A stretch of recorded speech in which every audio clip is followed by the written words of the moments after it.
Tervehdys kaikille.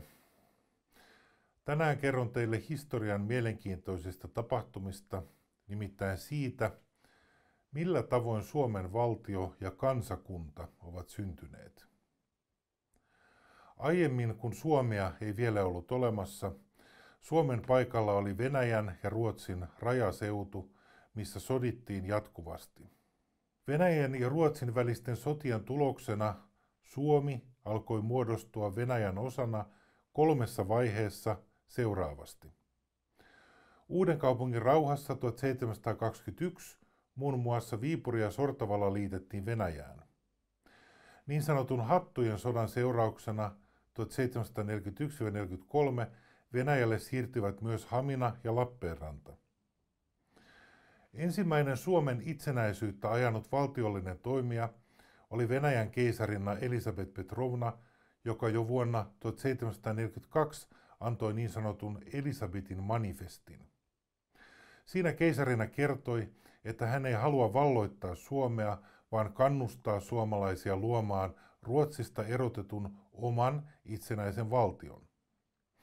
Venäjällä tahto uuden suomalaisen valtion perustamiseen oli vahva. Venäläiset ovat valtionmuodostajakansa, joka rakentaa paitsi omaa, myös muiden kansojen valtioita. Viimein Haminan rauhassa 1809 koko nykyisen Suomen alue siirtyi Venäjän haltuun. On aika selvää, että kun nykyinen Suomen alue kuului Ruotsiin, mitään itsenäistä tai yhtenäistä suomalaista valtiota tai kansakuntaa ei ollut olemassa. Suomalainen kulttuuri-identiteetti ei ollut vielä syntynyt, eikä suomen kielellä ollut juuri minkäänlaista asemaa. Jos hieman karrikoidaan, voidaan sanoa, että Ruotsin yhteydessä suomalaiset eivät vielä tienneet olevansa suomalaisia. Kun nyt katsomme esimerkiksi nykyisen Helsingin karttaa, löydämme suuren joukon Suomen ja Venäjän yhtenäisyyttä korostavaa symboliikkaa. Helsingin vanhan keskustan halkaisee pitkä katu, joka on edelleen nimeltään Unionin katu. Harva ehkä tietää, että Unionin-kadun nimessä oleva unioni tarkoittaa personaaliunionia, ikuista liittoa suomalaisten ja Venäjän keisarin välillä. Suomen kansakunnan olemassaolo Venäjän yhteydessä perustui nimittäin henkilökohtaiseen sopimukseen jokaisen suomalaisen ja Venäjän keisarin välillä. Joskus sopimus tehtiin ihan kirjallisestikin. Kun nykyisin hallitsijan vallan lähde on kansa, jota hän vaalien kautta edustaa, tuohon aikaan keisarin vallan lähde oli Jumala, jolta hän oli saanut valtuutensa. Keisari lahjoitti nyt osan tätä valtaa suomalaisille, jotka saivat oikeuden hallita omaa valtiotaan Suomea, joka oli nyt suomalaisen kansakunnan uusi koti. Tästä käytetään termiä oktrojoida, eli keisari oktrojoi, siis lahjoitti suomalaisille osan omasta valta-asemastaan. Tämä lahja sinetöitiin Porvoon valtiopäivillä 1809, kun keisari Aleksanteri I ilmoitti korottaneensa Suomen kansakunnaksi kansakuntien joukkoon. Manifestissaan suomalaisille keisari Aleksanteri I lausui: "Kaikkivaltian määräämien kohtaloiden mukaan liitettyämme Suomen ikuisiksi ajoiksi Venäjään olemme ilolla nähneet tämän maan asukkaiden tekemät juhlalliset valat uskollisesta ja ikuisesta alamaisuudesta Venäjän valtikalle. Olemme ottaneet itsellemme pyhän velvollisuuden vaalia tätä kaitselmuksen meille uskomaa perintöä. Venäjän kansojen joukossa ovat tästä lähtien yhdistyneen Suomen asukkaat ottaneet paikkansa ikuisesti. Mikään ei voi repiä heitä irti tästä suuremmoisesta kokoonpanosta korkeimman tahtoa ja ennalta määräämiä päätöksiä vastaan." Lainaus päättyy. Tällä tavoin Suomesta ensimmäisen kerran tuli oma itsenäinen yksikkö, kansallisvaltio, mitä Ruotsin yhteydessä ei ollut olemassa. Syntyi mielenkiintoinen asetelma, jossa Suomen ja Venäjän suhteet olivat itse asiassa henkilökohtainen suhde suomalaisten ja keisarin välillä. Suomalaiset vetosivat keisariin ilman väliportaita ja keisari kuunteli suomalaisia. Valtion ja kansakunnan perustamisen jälkeen oli tärkeää kehittää suomalaista tiedettä, taidetta ja kulttuuri-identiteettiä. Keisarillinen Aleksanterin yliopisto siirrettiin Helsinkiin ja sen määrärahat moninkertaistettiin. Keisariaikaan koottiin myös suomalainen epos Kalevala, jonka sisällön erityispiirteenä on ruotsalaisuuden täydellinen puuttuminen. Keisariaikaan kirjailija Runeberg, säveltäjä Sibelius, taiteilijat Edelfelt ja Gallen Kallela ja runoilija Leino loivat unohtumattomia teoksiaan. Kuten venäläiset turistit nykyisin, myös keisariperhe lomaili mielellään Suomessa purjehtimalla kesäisin Ahvenanmaan saaristossa.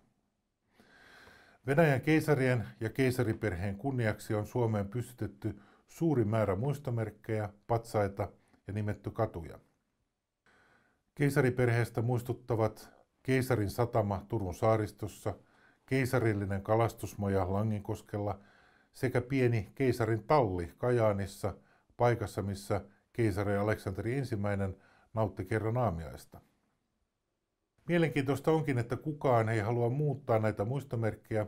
Itse asiassa Suomeen on rakennettu hiljattain jopa uusia muistomerkkejä keisarille.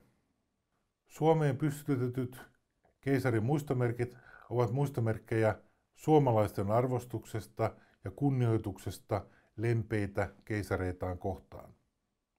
Suomen ja Venäjän ikuista liittoa symboloivan Unionin-kadun varrella onkin joukko keisareita kunnioittavia rakennuksia ja muistomerkkejä, esimerkiksi keisari Nikolai ensimmäisen nimeä kantava Nikolain kirkko eli nykyinen suurkirkko, Senaatin torille suomalaisten keisarin kunniaksi pystyttämä keisari Aleksanteri II muistomerkki, jossa keisari esiintyy suomalaisessa uniformussa, tietenkin keisari Aleksanteri I perustama ja kehittämä keisarillinen Aleksanterin yliopisto, eli nykyinen Helsingin yliopisto.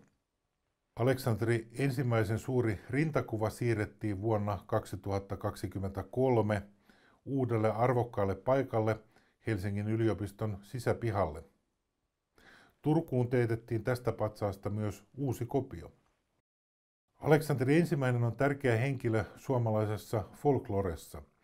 Hyvin suosituksi tuli Mika Valtarin romaani Tanssi yli hautojen ja siitä tehty elokuva.